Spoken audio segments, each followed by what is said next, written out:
kabebe, magandang buhay po. So ngayon ay hindi po yung mata ko namamaga pa din po kasi nga napasukan po talaga ito ng insekto kaya yan medyo mapula-pula.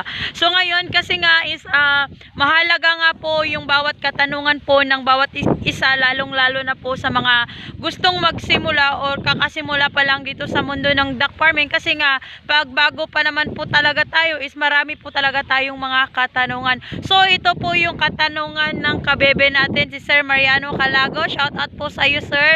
At ito nga po yung katanungan ng kabebe natin, ganyan po. Saan nga ba abot yung 50k mo na puhunan sa bagong simula na dito po sa mundo ng duck farming? At yun yung mga pag-uusapan po natin ngayon mga kabebe kasi nga bawat tanong nyo nga po is napakahalaga po para sa akin at para din po sa iba, at baka yung mga katanungan nyo ay isa din po sa katanungan ng kabibi din po natin na gusto po talagang pumasok po dito sa mundo ng duck farming. Kaya kung may mga katanungan man po kayo ay mag-comment lang po kayo dyan, negatibo or positibo ay sasagutin po natin yan. Basta wag lang po kayo magtanong tungkol po sa pagpo-poultry kasi nga po ay kung poultry nga po yung pag-uusapan natin is konti lang po talaga yung may sasagot ko kasi nga po dito nga po sa channel ko po ay nakapokus po talaga tayo sa paraan ng ganito po, yung areang ganito. Pastol po yung paraan ng pag-aalaga ko, at yung bago pa lang po dito sa channel ko, huwag niyong kalimutang mag-like dyan at pakisuyo na din, mag-subscribe na lang din po kayo, at may mga videos din po tayo dyan na makatulong din po sa inyo kasi nga ay nagsiseho din po tayo simula day 1 hanggang sa pwede na nating ilabas po sa ganitong area, ipapastol po yung mga alagang itik. So ngayon po is sasagutin nga po natin ang ating kabebe kung saan nga po ba aabot yung 50k niya. Yun po, yun mga kabebe, kaya yan, makimaligis ka at makinig ka at baka ay maengganyo ka din, at kung may balak ang pumasok sa negosyo tas ganito yung area mo, why not po talaga mga kabebe. At yun na yun mga kabebe, yan. Ito nga po yung tanong ng kabebe natin na gustong magsimula dito sa mundo ng duck farming. So, dalawa kasi yung choice po natin kung pagpipilian kung ano bang klaseng itik yung sisimulan mo or anong klaseng itik ba ang gusto mo. Kasi nga ay may mga itik din po tayong itik pateros o ranger na tinatawag, at may itik Pinas din po tayo or kaki. Yan po yung itik dito sa Pilipinas po na inaalagaan po natin. So ngayon po sa pag-aalaga din po ng mga itik is dalawa din po yan. Ay dalawang paraan din po yan. Either ito ay seho or RTL. At sa paraan din po ng pag-aalaga natin is tatlong paraan din po yung pag-aalaga ng mga itik. Pwede mo itong i-poultry, pwede mo din itong i-semi-poultry, at pwede mo ding ipastol katulad po ng ginagawa ko. Dito po sa channel ko po mga kabebe ay nakapokus po tayo sa free range area or pinapastol lang po yung mga alagang itik natin. So ngayon po ay nagtanong nga po itong kabibi natin kung yung 50k ba, saan ba abot yung 50k niya na bagong simula na puhunan po para sa mga itik. So ang tanong ko po sa iyo kabebe is anong sisimulan mo? Ito ba ay seho or RTL? Pag dito tayo sa RTL mga kabebe is napakagandang desisyon yon, lalo na po at nagsisimula pa lang tayo at sa maliit na puhunan. Pero yung disadvantage din po pag RTL nga po yung gustong simulan natin is medyo pricey po talaga siya kumpara sa seho. Kung RTL naman po yung pag-uusapan natin kabebe kasi gusto natin magsimula sa maliit na puhunan is okay pa din po yun mga kabebe na magsimula tayo sa RTL. Mas maganda nga po na RTL ngayong sisimulan natin, lalo na ngayon na nagsisimula pa lang tayo. Bakit? Kasi pag RTL po yung nabibili natin is hindi na natin kailangan maghintay ng ilang buwan bago natin matikman yung pera or yung itlog ng mga alagang itik natin kasi nga ay RTL lang nga po itong mga alagang itik natin kumpara sa mga seo. Kasi pag seo naman po kasi mga kabebe, kung magsisimula tayo sa seo, nasa 5 to 6 months po talaga ang tagal ng pangingitlog po ng mga alagang seo natin. So ngayon ay babalik po tayo sa RTL. Ang RTL po mga kabebe ay may mga advantage at disadvantage din po. Unahin po natin yung disadvantage po ng RTL. Dalawa po yung RTL mga kabebe sa mga nagsisimula pa lang. Either ang RTL na pwede mo is yung 1-year-old pataas, tapos yung dumalaga na naman po.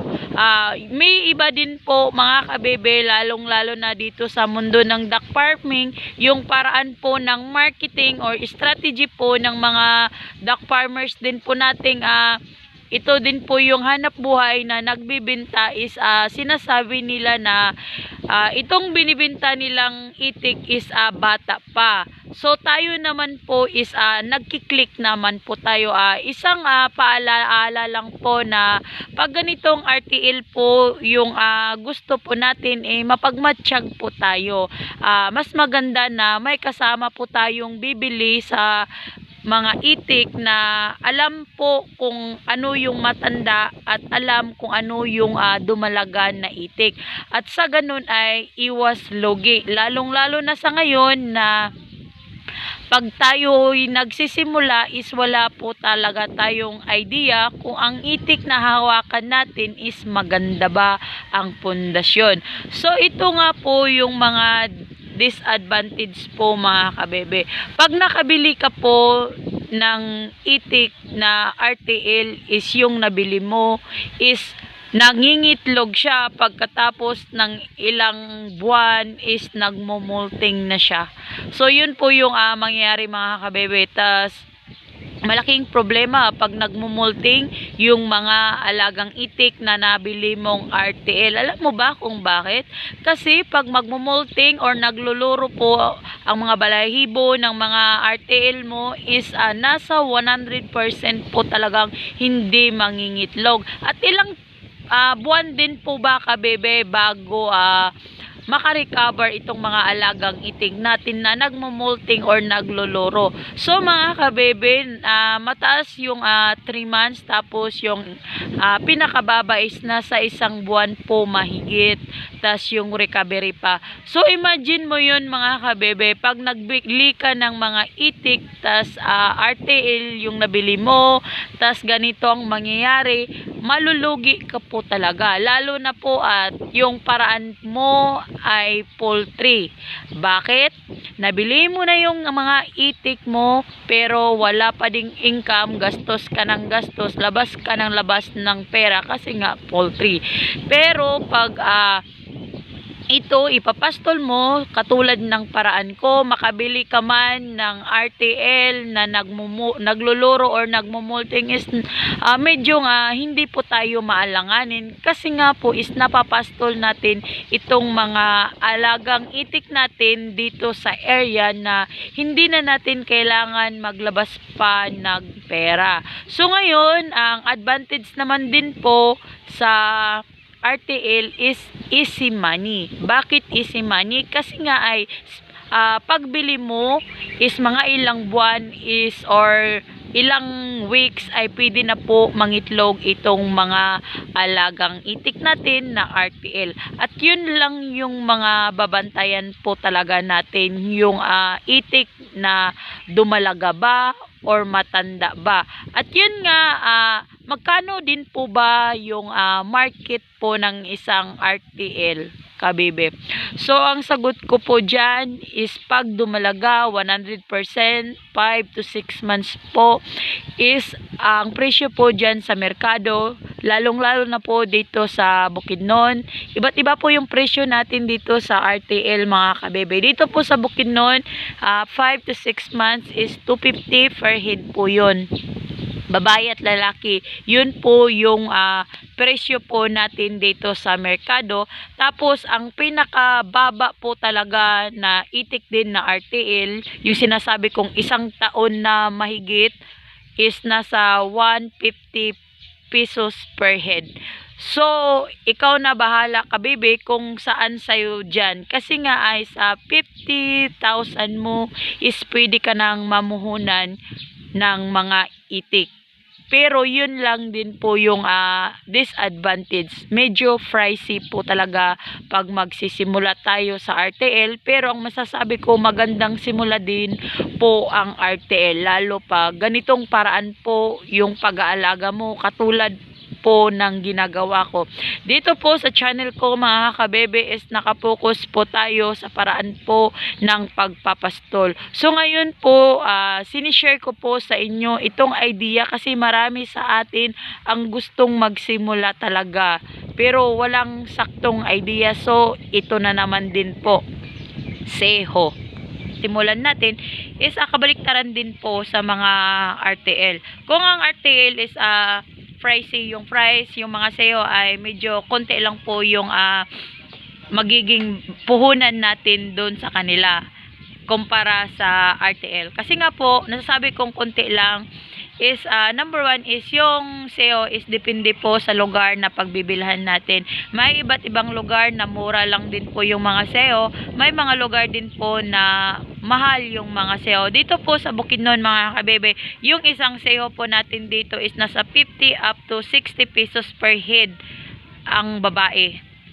Ang mga lalaki, mga kabebe, is libre na po dito sa Bukidnon. Sa ibang area, mga kabebe, babae at lalaki ay binibili mo sila ng parehong halaga. So ito yung maganda dito sa amin kasi nga nasa 50 or 60 pesos per heads lang po. Tas depende na po sa iyo kung ilang lalaki ba yung kukunin mo. Napakagandang simula yun, mga kabebe. So ngayon, pag magsisimula ka sa mga SEO, is yun nga is sensitive po talaga. Yun lang din po yung disadvantage din po sa mga SEO. Sensitive po talaga sila, lalong-lalo na po sa unang araw po, unang linggo, ay napakasilan po talaga ng mga alagang SEO natin. So, dapat ay may idea ka at mga paraan at alam mo na talaga yung mga diskarte na pwede mong gawin sa mga alagang SEO mo. So, yun nga, may mga videos tayo dyan na magkano ba yung pwede natin ipuhunan. At yun nga, kasi nga, tanong ni sir, saan pupunta ba daw yung 50k na puhunan niya? Makakasimula na ba daw siya? Oh sir, makakasimula ka na talaga. Lalo na po at SEO po yung sisimulan mo. Kasi nga ay, pag may 400 ka na nga SEO, sir, na itik, is kung dito po sa Bukidnon, may 400 ka, 60 pesos per head, is nasa 24,000 lang po yung mga SEO na babayaran mo. So, may itik ka ng 400 heads na itik nun.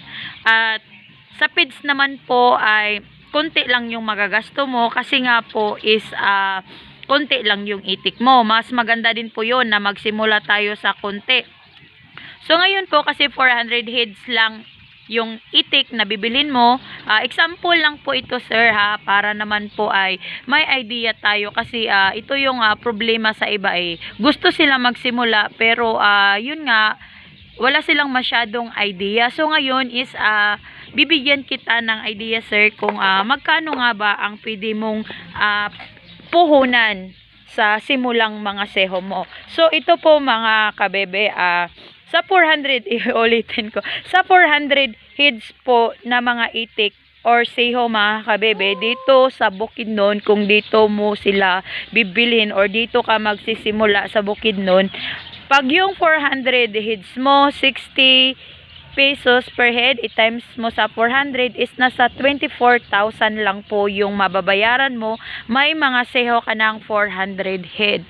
So ngayon, feeds naman yung pag-uusapan natin. Magkano ba ang mauubos na feeds sa 400 na itik na mga SEO? Ito lang po, mga kabebe, ay disclaimer lang po sa mga nag-aalaga din po ng mga SEO. Ito po ay base lang din po sa karanasan ko at yun nga ay pwede din po ninyong gayahin yung paraan ko at ito ay guide lamang po sa gustong magsimula at yun nga, mabigyan din po natin sila ng idea kung magkano nga ba po talaga ang pwede nating ipuhunan dito sa mundo ng duck farming, lalo na at sa seho po tayo magsisimula. So ngayon po, kasi nga 400 heads po na seho ang gusto nating simulan is nasa 24,000 po yun. May 400 heads ka na naitik. Tas sa papids naman po mga kabebe, yung unang linggo po ng mga alagang seho mo ay makakaubos kanyan ng isang sakong starter. Depende pa din sa iyo mga kabebe kung ilang sako yung ipapakain mo sa unang linggo. Kasi nga ang kwan lang din naman natin dito sa mga alagang seho natin, lalong-lalo na ay unang linggo, is yung nakakain nila yung feeds. Kasi nga is maliliit pa sila, hindi nila nalulunok. Yun yung purpose natin. Tas maliban dun is yung yung starter po talaga is halos andun yung mga kailangan talaga ng mga alagang seho nating na pundasyon po sa katawan nila. So yun nga, pwedeng isang sako lang din po na starter yung ipakain mo sa unang linggo. At yun nga, disclaimer lang, pwede din po na wag mong gayahin itong sinasabi ko, at pwede din po na 2 sako yung bilin mo. Nasa sayo na yun mga kabebe kung ilang sako yung starter mo na ipapaubos mo sa mga alagang seho mo. Ito ay idea lang po na sa bagong simula na gusto mong pumasok dito sa mundo ng duck farming. At yun nga, sa second week naman po, kabibi, is kailangan mo na ng grower. Bakit grower? Kasi nga is pag patuloy ka po gagamit ng starter is mahihirapan na po yung mga alagang seho natin na kainin yung starter, kasi nga ay maliliit na masyado para sa kanila. Is yun nga, nabibilaukan na po itong mga alagang seho natin. So kailangan nating mag-change feeding at sa ganun ay makakain sila ng wasto. So yun yung tinatawag natin na grower sa 2 weeks po ng mga alagang itik natin. Pero sa 2 weeks ko po mga kabebe ay sabay ng pag-change feeding ko, kasi nga ay target ko talaga silang ipastol, ay sinabayan ko po ito ng palay. Pwede din po mga kabebe na wag mong gayahin yung ginagamit kong method, at pwede din na patuloy mo lang silang pakainin talaga ng grower. At sa 3rd week naman po mga kabebe is kailangan mo nang mag-change feeding ng maintenance po sa mga alagang itik natin, kasi nga medyo malalaki na yan. So ngayon po mga kabebe, sa bawat starter, grower at maintenance ay iba-iba po ang presyo ng mga feeds na yan. So dito po may feeds po akong ginagamit, mura lang po kumpara sa ibang brand. So gumagamit po ako ng ibang feeds. Ito po yung bago ngayon, napakamura, maganda din po ito sa mga alagang seho natin. Yung starter po na isang sako ng feeds ay nasa 2,050 pesos po yung isang sako. Tapos yung grower, yung isang sako is 1,778. Tapos yung maintenance is nasa 1,578. So ngayon, kasi nga ay 3 weeks na po yung mga alagang seho mo, ilang sako nga ba ang pwede mong ubusin sa mga alagang seho mo na maintenance? Pwede kang makaubos mga kabebe ng 4 na sako. Depende pa din sa iyo mga kabebe kung ilang sako yung maintenance na ipapakain mo sa mga alagang seho mo. Kasi sa akin nga po is ilang days pa lang po yung mga alagang seho ko is nakatikim na po sila ng palay at naipastol ko na po sila. Yun yung magandang simula, kasi napakalaking tipid po talaga mga kabebe. So ngayon po ay napag-usapan na din po natin yung papids nila. So ang magagasto mo sa feeds nila at sa vitamins is nasa 10,810. Ito lang po ay partial lang po na total at idea na at least po ay mabigyan kita ng idea at bagong simula po. So ngayon po, ang ginagamit ko po na vitamins, 4-in-1 po yung sachet na ginagamit ko. Meron po, pwede ka din po gumamit ng Betracin Gold or Aquadox. Sa akin kasi is Aquadox po yung ginagamit ko, 4-in-1. Tapos dextrose. Yan mga kabebe, dextrose tapos Aquadox or Betracin Gold, nasa sayo na yun. Basta kailangan talaga ng mga alagang itik natin is yung antibiotic po talaga. I-maintain mo yan sila mga kabebe ng 30 days. Yung nila, vitamins nila. So, yun nga po mga kabebe, ang suma total nga po lahat is nasa 28,000 pataas or nasa 30,000 yung seo at papids mo. Tapos yung pakulungan mo is nasa konti lang talaga. Tama-tama lang po talaga mga kabebe na makasimula ka na talaga. Ay lagay natin 3K. 3,000 yung kulungan mo kasi nga pastol yung paraan mo eh. Konting bibili ka ng magkanong metros ba ng trapal ngayon? Bibili ka ng trapal na nasa 10 meters. Pwede na yun. Tapos knit na 20 meters. Good na po yun. Tas kawayan lang po yung gagamitin mo. Napakalaking tipid yun mga kabebe. Yung 50K mo mga kabebe ay makakasimula ka na po talaga ng seho niyan na 400 heads po na mga seho. At may mga videos po tayo dyan mga kabebe na pwede mong gayahin sa day 1 hanggang sa day 7 hanggang sa naipastol ko na yung mga alagang itik ko. Lagi kong sinasabi mga kabebe, pag ganitong pastol nga po yung paraan natin, is diskarte po talaga yung alabanan dito. Hindi po kung ano-ano. Maliban na lang po mga kabebe, pag poultry talaga yung gusto mong paraan, yung 50,000 mo na puhunan is establishmento pa lang yan. Siguro yung 50,000 mo ay hindi mo pa matatapos yung kulungan ng mga alagang itik mo. Is paano naman yung ilalagay mo sa kulungan? So, yun ito. Magandang simula talaga mga kabebe. Advice ko din po sa'yo, nagsisimula ka, malawak yung area mo, kapalayan, is mas magandang ipastol mo yung mga alagang itik mo. At yun nga po mga kabebe, sana nga po ay nakatulong ako sa'yo. Yung 50,000 mo is napakalaking puhunan na po yan mga kabebe sa bagong simula. Napakaganda pong simula yung 500 heads pababa. Wag po tayong mag-uumpisa sa 500 pataas kasi napakahirap yun lalo na po at nagsisimula pa lang tayo. At yun lang mga kabebe. At yun lang sa ngayon mga kabebe. Sana nga po ay makatulong din po ako sa mga ninanais nyo at gusto nyong pumasok talaga dito sa mundo ng duck farming. Saan man dun sa dalawa mga kabebe, pag ganito talaga yung pinili mo at passion mo talaga yung ganitong paraan po ng pag-aalaga, ay masasabi ko po talaga sa'yo na itong negosyo na pinasok mo, pag madiskarte ka lang po, ay masasabi kong patok na patok talaga to. Dito sa mundo ng duck farming po mga kabebe, ito po yung tinatawag na negosyong tipid pero di ka tinipid. At yun lang muna yung mamaritis natin at aabangan ko nga ulit yung mga comment nyo dyan at baka sa susunod na videos ko ay yung tanong mo na naman po yung sasagutin ko. Thank you for watching!